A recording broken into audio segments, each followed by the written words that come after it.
Okay, on today's episode of Unhinged Lunatic Democrats, aka Hippocrats, as I like to call them, I've got a doozy for you. We're going to start off with Jasmine full of Crockett calling all migrants, anybody who's here who apparently is not Caucasian, a cotton picker. Oh yeah, it's a doozy. You want to check that out. We also have a very ominous, esoteric, strange interview where former disgraced President Obama actually tells the world, or tells his followers or his cult, whatever, that it's not enough to just say you're opposed to something, that you need to do something even more. This is a very eerie clip. Wait till you see that. And then I'm going to end with one of the most shocking video clips I've ever seen. Byron Donalds, Representative Donalds, being absolutely accosted by a complete deranged lunatic liberal who calls him something I don't think I've ever seen anywhere. It is so abominable. So buckle up. We got a big show for you. And then I've got a bonus for you. And it includes Pencil Dick Schiff. The Congressional Democrats have convened their very first shadow government hearing. Wait till you see this clip. And it's not being covered anywhere. It is acts of sedition.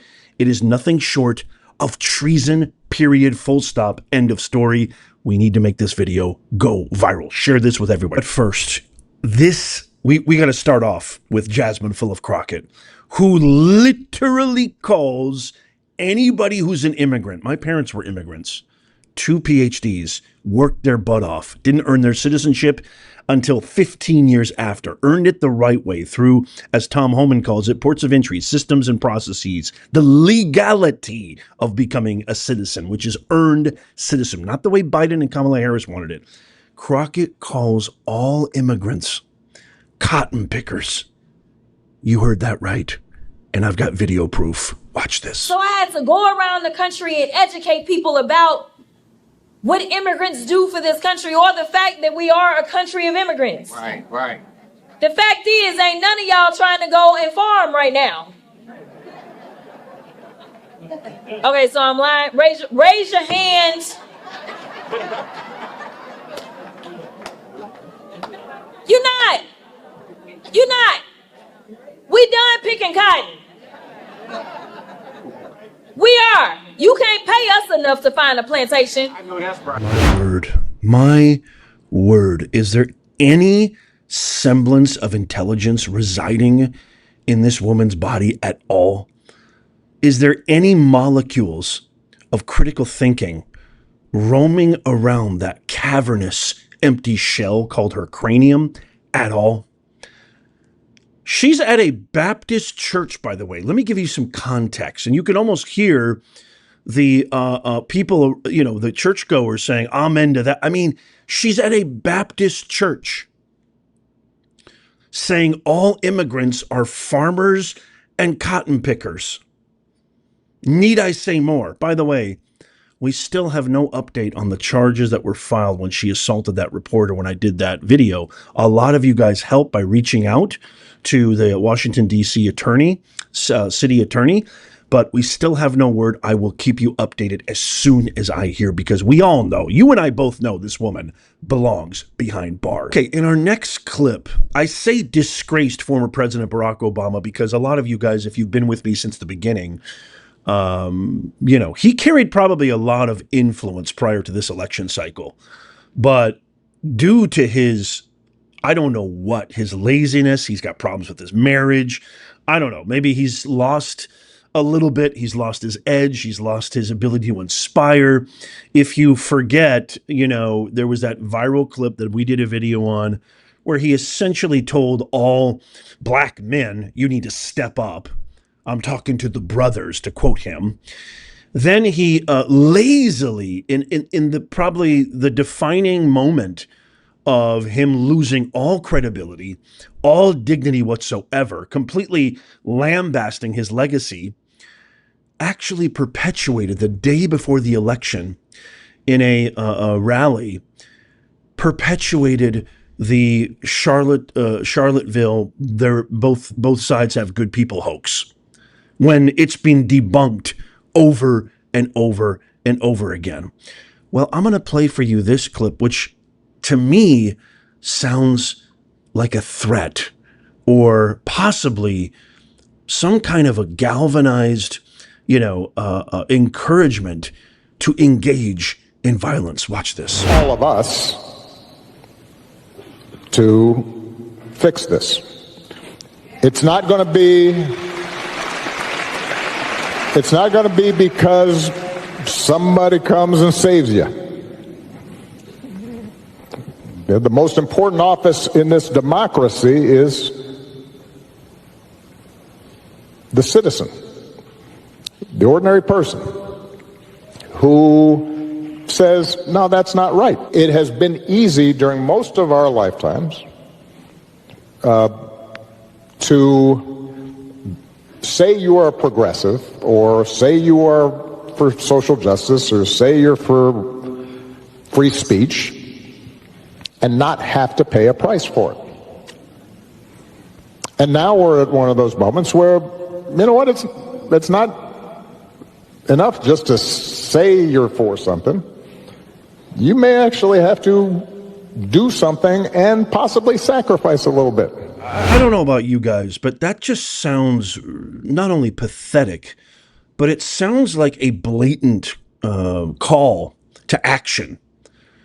We have enough problems with these radical lunatics throwing Molotov cocktails at Tesla dealerships, attacking innocent citizens, protesting in the streets, blocking roads, highways, people who actually have jobs and need to get to work to feed their families.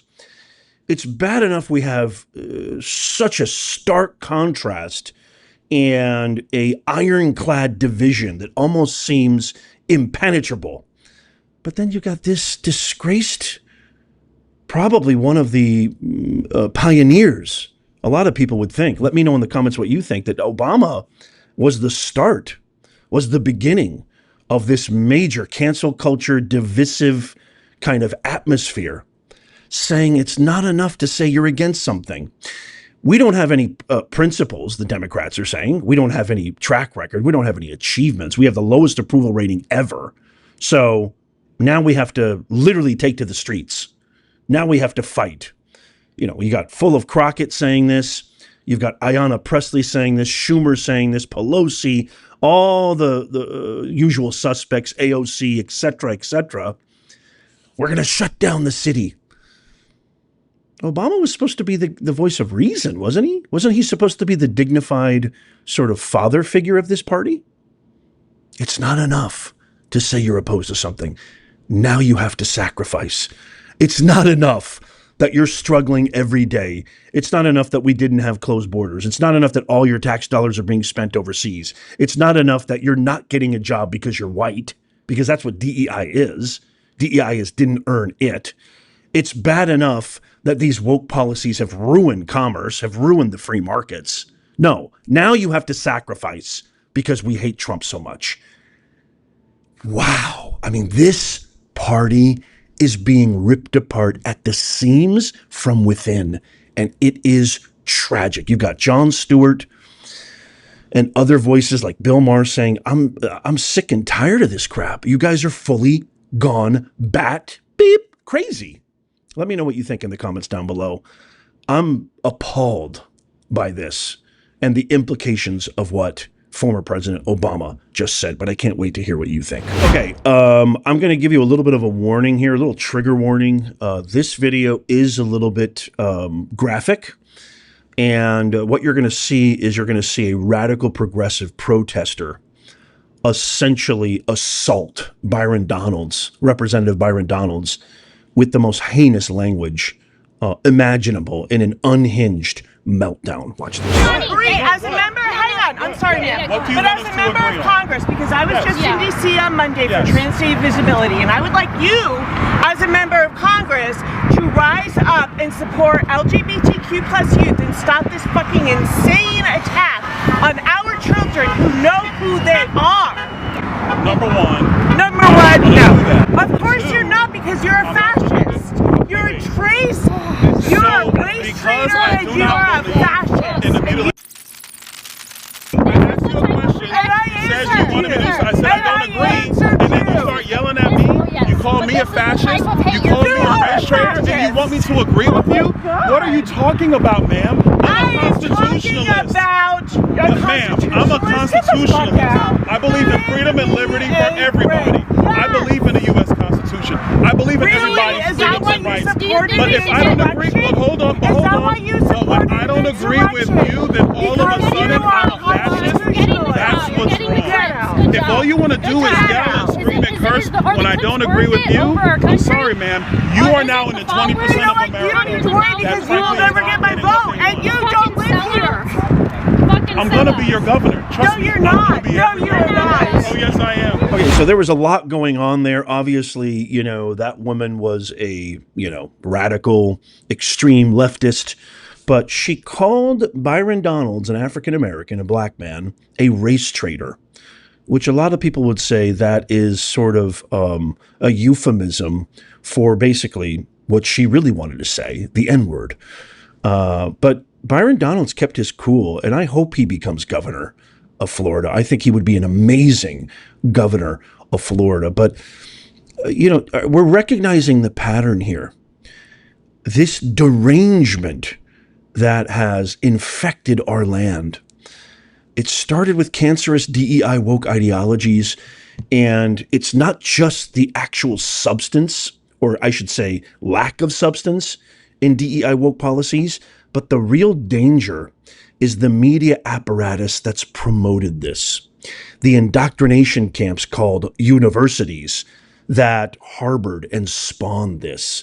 And they work in tandem because these are anti-American individuals. They don't care about you. They don't care about me. They don't care about the Constitution. In many respects, they want to eliminate and omit our great document, the greatest document ever composed.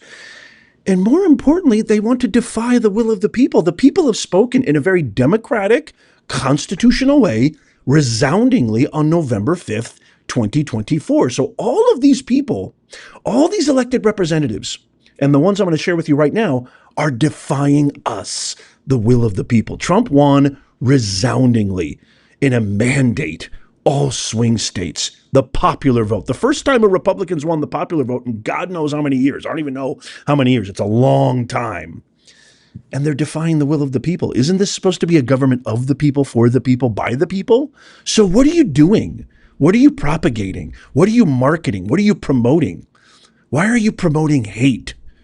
They claim to be the party of tolerance, the party of love, coexisting, burning down Tesla dealerships, attacking Americans, engaging in foaming at the mouth debate with anybody who disagrees with you, calling them race traitors and all sorts of heinous pejoratives. That is defying the will of the people. I'd love to get your thoughts on this. Let me know what you think down below. Okay, something that is not getting any airplay whatsoever is this complete act of sedition. Talk about defying the will of the people. These congressional Democrats, led by Pencil Dick Schiff, who is an absolute fraud, who is a feckless, spineless, ballsless human being who has no soul, convened their very first shadow government hearing. If this isn't tyranny, if this isn't treason, I don't know what is. Let me know your thoughts. Watch this. Extraordinary step of convening this unprecedented hearing. We brought together both chambers of Congress, the Senate and the House, to conduct real oversight and to serve as a check and balance, to hold those who misuse power to account and to carry out our constitutional duty. Convening this hearing was not our first choice. We have tried to get our Republican colleagues to hold hearings, to do meaningful oversight, to assert Congress's authority as an independent branch of government. But to our great disappointment, our Republican colleagues have abdicated that important responsibility. They have stood by as the President has run roughshod over the legislative branch and turned Congress into little more than a rubber stamp. So today we'll hold the first of what we hope will be more bicameral oversight hearings. We will do the investigative work that our colleagues across the aisle refuse to do. We will expose the illegality, abuse, and corruption of this administration and within the Department of Justice. I think that's Elizabeth Warren. We will have brave witnesses speak to what's actually happening behind closed doors, how the Trump administration continues to try to intimidate them from speaking out, and why it matters to Americans across the country. The Trump administration is following a well-worn playbook. History serves as a guide and as a warning. In the 1930s, a Jewish lawyer in Berlin tracked in meticulous detail how Germany gradually became what he called a dual state. First, to keep the country running, the ordinary legal system remained in place for most people. Can you believe this? And yet, step by step, a parallel system of governance and law emerged, what one scholar called a lawless zone. A parallel system carry out the will of the leader and to go after his enemies, real or perceived, to punish, to reward, to co-opt, to intimidate, silence, or take over institutions that make a society free and vibrant. The courts, he's cutting out fraud and abuse, you absolute even heathen. Businesses. I can't watch anymore. I know you can't either. It is just so abominable. This is the Democratic Party. This is the party that has the lowest approval rating in the history of the entire... I mean, think about that in perspective, everybody. You keep on with this ridiculous charade. You're obviously scared to death that your scheme is going to be exposed. You hate Trump with such a blind hatred, you can't see your nose in front of your face. And you're conducting an act of treason. And you actually think this is going to say, I mean, I'm so choked up with utter rage against these, I mean, utter traitors. These are treasonous traitors. Let me just translate everything he just said. We are committing treason under the guise, the facade of democracy in the bicameral legislature, when there's only 3 other representatives there. And guess what? They're all Democrats. There's no bicameral legislator represented there.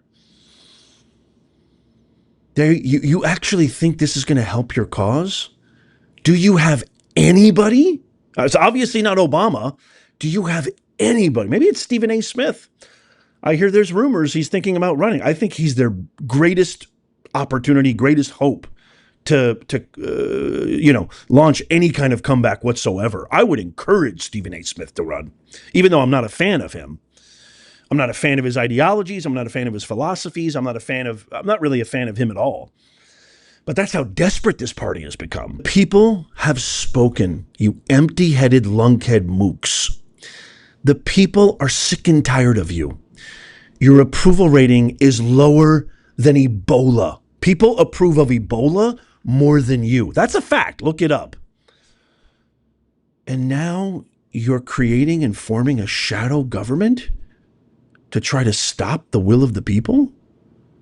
There should be a tribunal. There should be a full prosecution, a full investigation from the Department of Justice, Pam Bondi, Kash Patel, and the rest. And these people can't get away with this. And I hope they don't. And with your help, because you're not going to see this anywhere else. Tap the thumbs up, share this with everybody you know. With your help, we can expose these people. This channel is all about making common sense go viral, and I need your help because they're not showing this anywhere. You're not going to see this on CNN, MSNBC, NBC. You're not going to see this anywhere. So share this, tap the thumbs up. I love you guys so much. And don't forget to check out these videos coming up on the screen right here. Tap my face right there to subscribe and follow. It's absolutely free. And as always, God bless you and God bless these United States of America and all who defend her. I'll see you soon.